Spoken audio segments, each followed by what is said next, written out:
GIT की smart class में आप सबका स्वागत है। और कीबोर्ड की इस क्लास में आज हम लोग पढ़ने वाले हैं फंक्शन की के बारे में। इसके पहले मैंने आपको कल कीबोर्ड के बारे में पढ़ाया था, जिसमें से आपका केवल बाकी लगा था फंक्शन की, जो आज की क्लास में हम लोग सीखेंगे। देखिए, सबसे पहले अगर हम फंक्शन की के बारे में बात करें तो ये मैंने कल की क्लास में भी आपको बताया था कि कीबोर्ड में कुल 12 प्रकार के फंक्शन की पाए जाते हैं और जिन्हें प्रोग्रामेबल कीज भी कहा जाता है। और इसका प्रयोग हम अलग अलग एप्लीकेशन में अलग अलग तरीकों से करते हैं। जैसे इसमें पहला अगर हम देखें तो इसमें लिखा हुआ है सबसे पहले F1 कीज, और इसमें लिखा है कि किसी भी सॉफ्टवेयर का help and support centre open करने के लिए किया जाता है। जैसे मान के चलिए कि अगर आपने कोई सॉफ्टवेयर ओपन कर दिया है और उस सॉफ्टवेयर से संबंधित अगर आपको हेल्प मेनू ओपन करना है तो इसके लिए कौन सा बटन दबाएंगे, या F1 बटन दबाएंगे। तो चलिए, सबसे पहले मैंने इसको मिनिमाइज कर दिया और यहाँ से सबसे पहले जब आप लैब में जाएंगे तो ऐसे इंटरफेस आपको मिलेगा ना। और यहाँ पे पहला क्या करिएगा, पहले फंक्शन की का प्रयोग करने के लिए पहले कोई आप यहाँ पे सॉफ्टवेयर ओपन कर दीजिएगा। जैसे हम यहाँ पे सर्च पे आ गए और यहाँ पे मैंने टाइप कर लिया यहाँ पे एक्सेल। एक्सेल की सॉफ्टवेयर मैंने यहाँ से ले लिया और ये एक्सेल की सॉफ्टवेयर हमारे पास ओपन हो गया। और हम चाहते हैं कि इस सॉफ्टवेयर का हेल्प मेनू खुल करके आ जाए, तो इसके लिए बस आपको F1 बटन दबाना है। कोई सा भी सॉफ्टवेयर है, एक्सेल है, MS वर्ड है, वर्डपैड है, MS पावर पॉइंट है, ठीक है, ऐसे नोटपैड, बहुत सारे ऐसे सॉफ्टवेयर, किसी भी सॉफ्टवेयर का अगर आपको हेल्प मेनू ओपन करना है तो इसके लिए कौन सा बटन दबाएंगे, बस F1 बटन दबाएंगे। अब चलिए, इसके बाद से सेकंड लिखा हुआ है F2 के बारे में। यहाँ पे कह रहा है कि किसी भी फोल्डर को रीनेम करने के लिए किया जाता है। तो जैसे किसी भी फोल्डर के बारे में बात करें या फाइल के बारे में बात करें, अगर हम उसको रीनेम करना चाहते हैं तो क्या दबाते हैं, F2 बटन दबाते हैं। और मैंने आपको बताया भी था कि किसी भी फोल्डर को रीनेम करना हो या फाइल को रीनेम करना हो तो पहले तो फाइल और फोल्डर में आपको अंतर समझ में आना चाहिए। मैंने बताया भी था कि कई सारे सॉफ्टवेयर का हम एक फाइल बना सकते हैं और उस पूरे फाइल को हम एक फोल्डर में सेव करके रख सकते हैं। तो जैसे मान के चलिए यहाँ पे कोई डेटा बना होगा, जैसे यहाँ पे गायत्री के नाम से एक फाइल बना हुआ है, MS वर्ड का फाइल है, और हम इसमें चाहते हैं कि इसको हम चेंज करके और इसका नाम हम यहाँ पे पडरोना दे दें। इस फाइल को हम चेंज करके नाम क्या दे दें, पडरोना। तो सबसे पहले क्या करिएगा, देखिए, पहले तो आपको फाइल को सिलेक्शन करना पड़ेगा और सिलेक्शन करने के बाद जैसे ही आप F2 बटन दबाएंगे तो ये ऑप्शन आपको हाईलाइट हो जाएगा और यहाँ पे आप नाम दे दीजिए पडरोना। मतलब पहले तो गायत्री लिखा था, गायत्री वाले नाम को हटा करके मैंने क्या लिख दिया, पडरोना लिख दिया। और बस कुछ नहीं करना है, यहाँ पे साइड में आकर के आपको क्लिक कर देना। तो ये फाइल की बात हुई है। अगर फोल्डर के बारे में हम बात करें तो जैसे यहाँ पे फोल्डर बना हुआ है CCC के नाम से बना हुआ है ना। अब इसी को जो है मैंने सिलेक्शन किया और जस्ट मैंने F2 बटन अप्लाई किया, तो आप चाहेंगे तो इसकी नाम को क्या कर सकते हैं, चेंज कर सकते हैं, हो जाएगा ना। अब चलिए, इसके बाद से F3 के बारे में यहाँ पे लिखा हुआ है। F3 के बारे में लिखा है कि विंडोज एक्सप्लोरर में किसी फाइल या फोल्डर को सर्च करने के लिए और MS वर्ड में Shift+F3 का प्रयोग केस चेंज करने के लिए किया जाता है। ये मैंने आपको शिफ्ट के प्रयोग के बारे में भी मैंने जब बताया था तो बताया था कि Shift+F3 का प्रयोग केस चेंज करने के लिए किया जाता है। जैसे मान के चलिए कि यहाँ पे मैंने इसको मिनिमाइज कर दिया और यहाँ पे हम सबसे पहले चलते हैं गूगल क्रोम पे और यहाँ पे मैंने सर्च कर लिया राशन कार्ड और मैंने एंटर बटन प्रेस कर दिया और यहाँ से जो है ये मैंने पूरा लिस्ट ला दिया।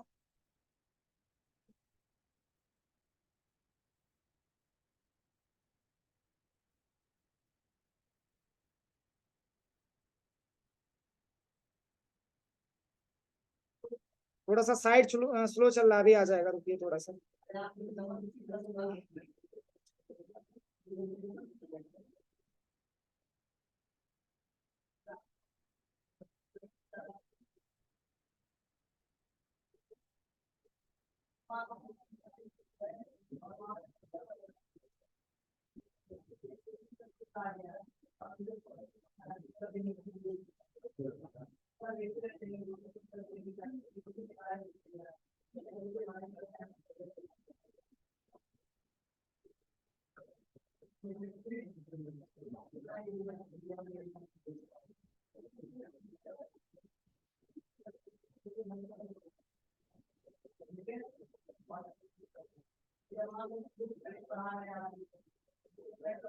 ये साइड बड़ी स्लो चल रहा है, चलिए दूसरा साइड ओपन कर लेते हैं, ठीक है। जैसे यहाँ पे मैंने क्लिक किया और यहाँ पे हम लिख लेते हैं sarkari-result.com, ठीक है। अब देखिए अगर आप sarkari-result.com पे आते हैं तो इसमें आपको लेटेस्ट जॉब वाला मिलता है ना फॉर्म, यहाँ पे जैसे देखिए लेटेस्ट जॉब मिला हुआ है। और यहाँ पे जैसे मान के चलिए कि किसी जॉब के बारे में आपको सर्च करना है तो बस यहीं पे आप F3 बटन दबा दीजिए। क्या दबाना है? F3 button. और यहाँ पे मैंने सर्च कर लिया IDBI, देखिए हाईलाइट कर दिया। F3 का प्रयोग विंडोज एक्सप्लोरर में किसी फाइल या फोल्डर को सर्च करने के लिए किया जाता है और MS वर्ड में Shift प्लस F3 का प्रयोग केस चेंज करने के लिए किया जाता है। जैसे अगर आपके सामने बहुत बड़ा राशन कार्ड का लिस्ट आ चुका है और उस राशन कार्ड की लिस्ट में मान के चलिए कि अपना नाम आप सर्च करना चाहते हैं तो पूरे पेज को ऊपर नीचे आप नहीं करेंगे, F3। और याद करिए मैंने फाइंड के बारे में बताया था जब नोटपैड मैंने आपको पढ़ाया था, याद है? F3 का प्रयोग, F3 का प्रयोग किसके लिए? फाइंड के लिए, किसी वर्ड को फाइंड करना, किसी ऑप्शन को फाइंड करना, इसके लिए F3 बटन का प्रयोग हम लोग करते थे। अब चलिए जैसे अगर हम MS वर्ड के बारे में बात करें तो पहले तो आप यहाँ पे सर्च पे आ जाइएगा और यहाँ पे लिखिएगा MS वर्ड और एंटर कर लीजिएगा। अब देखिए जैसे ही एंटर करेंगे तो ऐसा इंटरफेस आपके सामने मिलेगा और यहाँ पे मैंने टाइप कर लिया पडरोना। क्या टाइप कर लिया? पडरोना। इसको कंट्रोल से मैंने सिलेक्शन किया, इसकी साइज को मैंने इंक्रीज कर दिया। अब ये पूरा कैपिटल लेटर में आपको दिख रहा है ना, और आप चाहते हैं कि स्मॉल लेटर में हो जाए, सेंटेंस केस में हो जाए, तो क्या दबाना है? बस Shift प्लस F3 दबाइए। देखिए स्मॉल में हो गया और ये सेंटेंस केस में हो गया, फिर ये अपर केस में हो गया, हो जाएगा। और बाकी ये 4 के बारे में आपको पता ही है। जैसे विंडो प्लस R मैंने दबाया और यहाँ से नोटपैड मैंने ओपन कर लिया, फिर विंडो प्लस R मैंने दबाया और यहाँ से MS पेंट भी ओपन कर लेते हैं। ऐसे कई सारे सॉफ्टवेयर अगर मैंने ओपन किया है तो Alt प्लस F4 जितने बार दबाएंगे वो सॉफ्टवेयर आपका क्या होगा? क्लोज होगा। फिर Alt F4 दबाएंगे तो नोटपैड का पेज बंद होगा, फिर Alt F4 दबाएंगे तो यहाँ पे MS वर्ड का पेज बंद होगा, ठीक है। अब Alt F4 दबाएंगे तो क्या हो जाएगा? सिस्टम आपका शट डाउन हो जाएगा। तो ये Alt प्लस F4 का प्रयोग होता है। इसके बाद से F5 के बारे में मैंने लिखवाया है। F5 का यहाँ पे देखिए F5 का बहुत ज्यादा प्रयोग है। कह रहा है कि current window folder web page की कंटेंट को रिफ्रेश करने के लिए, और कह रहा है कि MS वर्ड में फाइंड एंड रिप्लेस और MS पावर पॉइंट में स्लाइड्स को स्टार्ट करने के लिए किया जाता है। तो चलिए सबसे पहले यहाँ पे आप समझते हैं सबसे पहले कि रिफ्रेश कैसे करते हैं। जैसे मान के चलिए कि अगर आपको सिस्टम को रिफ्रेश करना होता है तो माउस से राइट क्लिक करके रिफ्रेश करते हैं ना, लेकिन ये काम आप किससे करेंगे? F5 से भी कर सकेंगे। और एक और तरीका है रिफ्रेश करने के लिए, विंडो प्लस R दबाइएगा और यहाँ पे लिख दीजिएगा TREE, ट्री मीन्स पेड़, और एंटर करेंगे तो भी आपका सिस्टम रिफ्रेश होता है। समझ में आ रहा है ना? अब चलिए, अब जैसे मान के चलिए कि आपने कोई वेबसाइट ओपन किया और ये वेबसाइट सही तरीके से काम नहीं कर रहा, इस पेज को आप रिफ्रेश करना चाहते हैं, तो अभी ध्यान से देखिएगा यहाँ पे मूवमेंट होगा, बस F5 दबाइए, देखिए पेज रिफ्रेश हो रहा है। जितने बार दबाएंगे उतने बार आपका ये पेज रिफ्रेश होगा।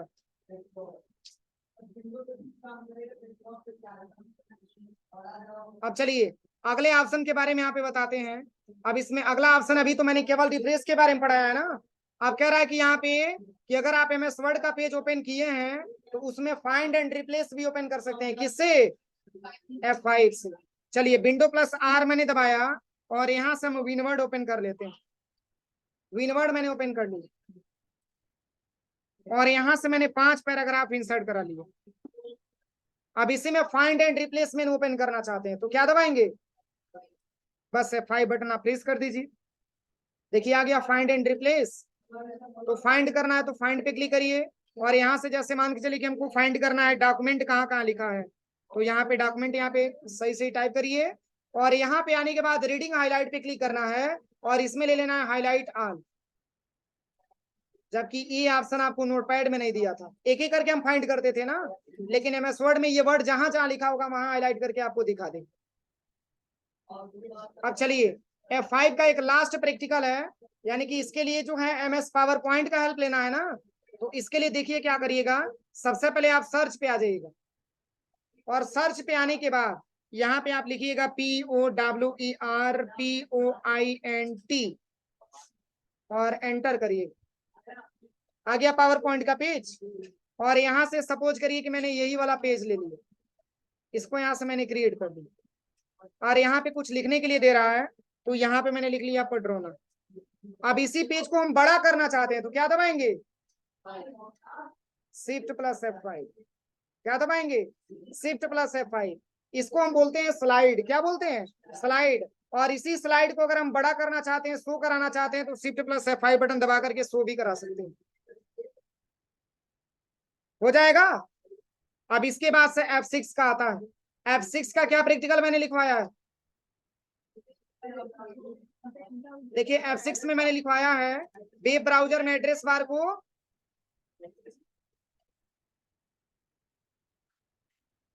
वेब ब्राउजर के एड्रेस बार पर जाने के लिए, जैसे एड्रेस बार के बारे में अगर बात किया जाए तो यही एड्रेस बार होता है जिसमें आपने कुछ सर्च किया, समझ में आ रहा है ना, जिसको आपने कुछ सर्च किया। तो अगर आप इसी को हाईलाइट करना चाहते हैं तो F6 बटन दबा दीजिए, सिलेक्शन हो गया। फिर यहाँ से बैक स्पेस से हटा दीजिए और यहाँ पे आप जो है दूसरा भी वेबसाइट ओपन कर सकते हैं। फिर आपको इस वेबसाइट पे नहीं जाना है, फिर F6 बटन दबा दीजिए और फिर आप इसको हटाइए और फिर यहाँ से आप दूसरा वेबसाइट ओपन कर सकते हैं।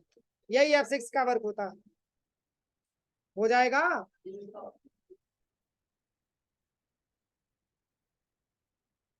अब चलिए अगला ऑप्शन यहाँ पे क्या लिखा हुआ है, F7। और F7 में लिखा है कि MS वर्ड में स्पेलिंग एंड ग्रामर चेक करने के लिए किया जाता है और कुछ लैपटॉप में आवाज को बढ़ाने के लिए भी इसका प्रयोग किया जाता है। F6 के माध्यम से किसी लैपटॉप में अगर हमको आवाज को कम करना हो तो कम करते हैं और F7 बटन दबा करके आवाज को बढ़ाना होता है तो बढ़ाते हैं, लेकिन किसमें, लैपटॉप में। समझ में आ रहा है ना। अब चलिए F6 के बारे में मैंने बता दिया, F7 के बारे में बताना है। तो इसके लिए सबसे पहले यहाँ पे सर्च पे आ जाइएगा और यहाँ पे लिखना है क्या, MS वर्ड एंटर कर लीजिए और यहाँ पे बाय डिफॉल्ट 5 पैराग्राफ यहाँ पे टाइप कर लीजिए और मैंने एंटर कर दिया। आप ध्यान से देख करके बताइए क्या इस पेज पे किसी भी प्रकार की कोई गलती आपको दिख रहा है, कि पेज में मान के चलिए कि कोई स्पेलिंग गलत किया गया हो, है बात नहीं। बात करना है तो क्लास से बाहर चले जाइए, बात करिए आराम से। इतना सारा मैंने पैराग्राफ ला दिया लेकिन इस पूरे पैराग्राफ में कोई स्पेलिंग गलत नहीं दिख रहा है या कोई ग्रामर भी गलत नहीं दिख रहा, तो ये F7 आपका तब काम करेगा जब इस पेज पे आप कोई गलती किए रहेंगे। जैसे देखिए आपको ये पता है कि जैसे ये सेंटेंस केस में लिखा हुआ है और सेंटेंस केस का ये रूल होता है कि स्टार्टिंग का जो लेटर होता है वो पहला कैपिटल होता है और फिर जहां पे फुल स्टॉप लगता है उसका पहला लेटर कैपिटल होता है। समझ में आ रहा है ना। तो देखिए अगर यहाँ पे भी कैपिटल लिखा है तो मैंने भी को स्मॉल कर दिया, क्या गलत हुआ, क्या गलत हुआ, स्पेलिंग की ग्रामर, ग्रामर गलत हुआ। तो अगर ग्रामर गलत होता है तो ब्लू कलर का सिंबल आ जाता है, सिंबल आया। अगर स्पेलिंग गलत करते हैं, जैसे यू का स्पेलिंग YOU लिखा हुआ है और मैंने डबल Y जोड़ दिया तो क्या गलत हुआ, स्पेलिंग गलत हुआ, तो रेड कलर का सिंबल आ जाएगा। ये केवल MS वर्ड पे ही काम करेगा, अब ये नहीं कि नोटपैड पे करिएगा तब नहीं हो पाएगा। कंट्रोल से सिलेक्शन करके इसकी साइज को थोड़ा सा बढ़ा देते हैं ताकि समझ में आएगा। अब देखिए यहाँ पे आपको ऑनलाइन का स्पेलिंग सही सही लिखा हुआ है ना, मैंने यहाँ पे डबल एन जोड़ दिया, इसका स्पेलिंग गलत है। फिर आप यहाँ पे आ जाइए वीडियो में और वीडियो में सिंगल डी लिखा हुआ है, मैंने डबल डी जोड़ दिया, स्पेलिंग गलत हो गया। अब इसी को अगर आपको सुधार करना है तो क्या दबाएंगे, बस F7 बटन दबा दीजिए यहाँ पे। जैसे ही F7 बटन दबाएंगे तो इसमें बताएगा कि यू में आपने क्या गलत किया है, स्पेलिंग गलत किया है ना। तो देखिए इसमें लिख करके आ गया कि आपने स्पेलिंग गलत किया और आप यहाँ पे चेंज करिए, सही हो जाएगा। और फिर भी में क्या अपने वीडियो में क्या गलत किया था, ग्रामर गलत किया था, ग्रामर इसमें लिखिए, इसको भी चेंज करिए, चेंज हो जाएगा। ऑनलाइन में सिंगल एन होना चाहिए, आपने डबल एन लिखा, इसको भी यहाँ से चेंज करेंगे तो चेंज हो जाएगा। और वीडियो में सिंगल डी होना चाहिए, आपने 2 बार डी लिखा, इसको भी यहाँ से चेंज करिए। जब पूरा सही हो जाएगा तो इस तरीके से मैसेज आपको मिल जाएगा। कोई दिक्कत किसी को, यहाँ तक किसी को कोई प्रॉब्लम तो नहीं है। अब चलिए F8 के बारे में मैं बता रहा हूँ और F8 का प्रैक्टिकल मैंने लिखवाया है कि MS ऑफिस में लिखे गए पैराग्राफ को सिलेक्शन करने के लिए किया जाता है। MS वर्ड में अगर मैंने बहुत सारा पैराग्राफ लिखा है, अगर हम चाहते हैं कि पूरे पैराग्राफ को सिलेक्शन करें तो क्या दबाएंगे, बस F8 बटन दबाना। देखिए ये सब सिलेक्शन हो गया, जितना भी आपका पेज है 500 2000 5000 जितना भी पेज है उस पूरे पेज पे आपने जितना भी डेटा लिखा है, उस पूरे डेटा को हम सिलेक्शन कर सकते हैं बस F8 बटन दबा के। कोई दिक्कत किसी को? अब चलिए F9 में मैंने क्या लिखवाया है, MS पावर पॉइंट में ग्रिड लाइंस आइडिया शो कराने के लिए, यही मैंने लिखवाया ना। तो पहले तो आप यहाँ पे सर्च पे आ जाइएगा और यहाँ पे लिखिएगा पावर पॉइंट। पावर पॉइंट यहाँ से ओपन करना और यहाँ से ब्लैंक प्रेजेंटेशन लीजिएगा।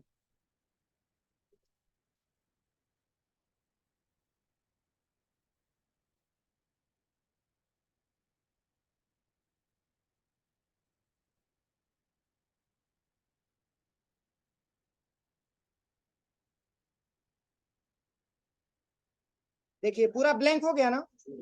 अब इस पे कुछ अभी दिख रहा है आपको? अभी देखिए इस पे जो है डॉटेड का सिंबल बन जाएगा बस शिफ्ट प्लस F9 बटन दबाने से। बना है, ध्यान से देखिए बना है। इसको बोलते हैं ग्रिड लाइंस, लेकिन ग्रिड लाइंस आपको अभी समझ में नहीं आएगा। इसके लिए पावर पॉइंट का सॉफ्टवेयर पढ़ाएंगे तो बताएंगे ग्रिड लाइंस होता क्या। बस आप केवल इस ऑप्शन का प्रैक्टिकल करके आप देखिएगा, और जैसे ही F9 बटन दबाएंगे शिफ्ट प्लस F9 से तो ये हट भी जाएगा। कोई दिक्कत? इसके बाद से मैंने लिखवाया है F10, और F10 में मैंने लिखवाया है क्या, MS ऑफिस में मेनू बार एक्टिवेट करने के लिए। तो देखिए ये भी तो MS ऑफिस का ही हिस्सा है ना। तो जैसे मान के चलिए हम यहाँ पे चलते हैं सबसे पहले सर्च पे, और यहाँ से ले लेते हैं MS वर्ड। इस पे भी काम करेगा, MS वर्ड पे भी काम करेगा। तो जैसे देखिए अभी पेज का कलर कौन सा दिखा रहा है, व्हाइट में दिखा रहा है ना। हम चाहते हैं कि बिना माउस को टच किए और पेज का कलर डिफरेंट कलर में आ जाए। तो इसके लिए सबसे पहले क्या करेंगे, आप F10 बटन दबाएंगे। क्या दबाएंगे? F10 button. और पेज कलर आपको मिलेगा किसमें, डिजाइन में। और डिजाइन का शॉर्टकट की क्या लिखा है, जी लिखा हुआ है। जी क्या लिखा है, बस यहाँ पे जी बटन दबा दीजिए। और राइट साइड से ध्यान से देखिए, पेज कलर के लिए बस PC लिखा हुआ है, बस केवल यहाँ पे PC बटन दबा दीजिए। अब कौन सा कलर लेना है, तो यहाँ से डाउन एरो से आप कोई सा भी कलर ले सकते हैं। नहीं समझ में आया? देखिए सबसे पहले क्या करना है, F10 बटन दबाना, मेनू बार हाईलाइट हो जाएगा और पेज कलर मिलेगा किस टैब में, डिजाइन टैब में। तो डिजाइन के लिए शॉर्टकट की जी लिखा हुआ है, तो बस केवल जी बटन दबा दीजिएगा। और पेज कलर के लिए शॉर्ट में लिखा हुआ है PC, बस यहाँ पे PC बटन दबा दीजिएगा। और यहाँ से एरो के माध्यम से आप चाहेंगे तो जो भी कलर आपको लेना है आप यहाँ से उस कलर को चूज कर सकते हैं, एंटर कर सकते हैं, हो जाएगा। इसके बाद से मैंने F11 में पढ़ाया है कि ब्राउजर या अन्य विंडो को फुल स्क्रीन में करने के लिए और पुनः नॉर्मल स्क्रीन में करने के लिए किया जाता है। तो इसके लिए सबसे पहले यहाँ पे गूगल क्रोम पे आ जाइएगा। अभी ये पेज आपका जूम नहीं है, लेकिन देखिए जैसे ही मैंने F11 बटन दबाया तो देखिए ये पेज आपका जूमिंग हो गया, बड़ा हो गया। और पुनः F11 दबाएंगे तो जूम आउट भी हो जाएगा। बड़ा भी कर सकते हैं, छोटा भी कर सकते हैं। कोई दिक्कत किसी को? कोई दिक्कत तो नहीं है? अब चलिए लास्ट वाला बता दे रहे हैं। अब लास्ट वाला बता दे रहे हैं, F12 वाला बता दे रहे हैं। F12 वाला, F12 का क्या प्रैक्टिकल है, जैसे देखिए इसका मैंने लिखवाया है किसके लिए, से बैच के लिए मैंने लिखवाया है ना। तो जैसे मान के चलिए आपने यहाँ पे लिख दिया पड्रोना, क्या लिख दिया, पड्रोना। इसको कंट्रोल से सिलेक्शन करके आपने इसको बड़ा कर दिया, और केवल पड्रोना लिख करके आपने कंट्रोल S दबा करके और आपने इस डेटा को सेव कर दिया कहाँ पे, तो डेस्कटॉप का लोकेशन हम ले लेते हैं। मैंने डेस्कटॉप पे सेव कर दिया, और किस नाम से, तो चलिए पड्रोना के नाम से मैंने इसको सेव कर दिया। अच्छा पहले से सेव है, ठीक है। कुछ यहाँ पे नंबर दे देते हैं। सेव कर दिया मैंने ना, तो कहाँ पे सेव हुआ है, डेस्कटॉप पे। अब इसको हम यहाँ से मिनिमाइज करते हैं, और देखिए पड्रोना 111 के नाम से यहाँ पे सेव हुआ है ना। और फिर आपके दिमाग में आइडिया आया कि आपको पड्रोना कैपिटल लेटर में लिखना था और प्लस अपने जिले का भी नाम आपने लिखना था, लेकिन आपने लिखना भूल गया। तो इसको दोबारा आप ओपन करिए, और दोबारा ओपन करने के बाद चेंजिंग करेंगे ना, तो पहले तो कंट्रोल इसे सिलेक्शन करिए और शिफ्ट प्लस F3 बटन दबा दीजिए। ये कैपिटल हो गया, और फिर क्या लिखना था, कुशीनगर। यहाँ पे मैंने टाइप कर दिया कुशीनगर। तो पहले बार में क्या मैंने लिखा था, केवल पड्रोना मैंने लिखा था, और वो भी स्मॉल लेटर में मैंने लिखा था। अब मैंने पड्रोना कुशीनगर दोनों लिख दिया। अब इसको मैंने सिलेक्शन किया और इसको भी शिफ्ट प्लस F3 से कैपिटल कर लेते हैं। ठीक है। और इसकी कलर भी यहाँ से रेड ले लेते हैं, इसको मैंने बोल्ड कर दिया। इतना चेंजिंग मैंने किया ना। अब इसको दोबारा से सेव करना है तो क्या दबाएंगे, जैसे ही F12 बटन दबाएंगे तो ये कहेगा कि आपने पहले इस नाम से सेव किया था पडरोना 111 के नाम से, अब किस नाम से सेव करना चाहते हैं। तो कुछ मतलब नंबर दे दीजिएगा, यहाँ से कुछ डिफरेंट नाम देना है आपको, और यहाँ से कहाँ पे सेव करना है, डेस्कटॉप पे सेव करना है तो डेस्कटॉप पे सेव कर दीजिए यहाँ से। अब इसमें आपको 2 पेज मिल गया, देखिए यहाँ से इसमें 2 पेज, एक तो ये पहला वाला पेज है, इसको ओपन करेंगे तो केवल पडरोना लिखा हुआ दिखाई देगा, और वही अगर आप इसको ओपन करेंगे तो पडरोना कुशीनगर दोनों लिखा हुआ दिखेगा। यही आपका फंक्शन की होता है। तो एक बार अच्छे से लैब में जाइए और इसका पूरा अच्छे से प्रैक्टिकल करिए आप लोग, ठीक है।